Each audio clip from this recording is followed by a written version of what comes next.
દિયોદર તાલુકા પંચાયતના પ્રમુખ અને ઉપપ્રમુખ પદની ચૂંટણીને લઈને રાજકીય માહોલ વધુ ગરમાયો છે।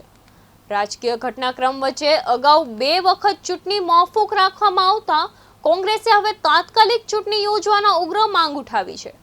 કોંગ્રેસ નેતા જગદીશ ઠાકોરે જણાવ્યું કે તેમની પાર્ટી ચૂંટણી માટે સંપૂર્ણ રીતે તૈયાર છે અને કોઈ પણ સમયે ચૂંટણી યોજાશે તો કોંગ્રેસ મેદાનમાં ઉતરશે। કોંગ્રેસનો આક્ષેપ છે કે તાલુકા પંચાયતમાં બહુમતી હોવા છતાં ભાજપ સત્તા મેળવવા વિવિધ પ્રયાસો કરી રહી છે તેમજ કોંગ્રેસના સભ્યોને તોડવાના પ્રયાસો પણ થઈ રહ્યા છે।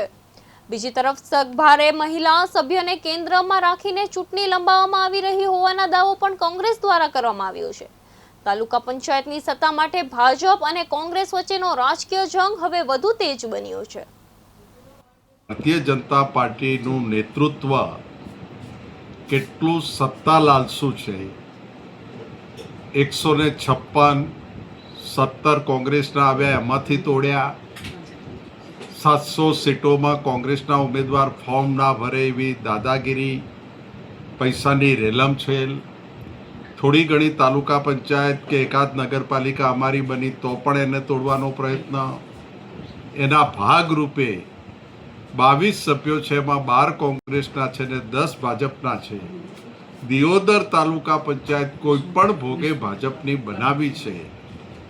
એ રણનીતિના ભાગરૂપે જે કરી રહ્યા છે, પણ એક જે પ્રેગ્નન્સીમાં અમારી દીકરી છે અને એને ટાર્ગેટ કરીને જે મુદતો ઉપર મુદત પાડી રહ્યા છે, એ વાત સોશિયલ મીડિયાના અને આપ બધા મિત્રોએ જે મીડિયામાં બતાવી છે, આખા ગુજરાતમાં સમજુ ગુજરાતી ભારતીય જનતા પાર્ટી ઉપર થૂ થૂ કરી રહ્યો છે।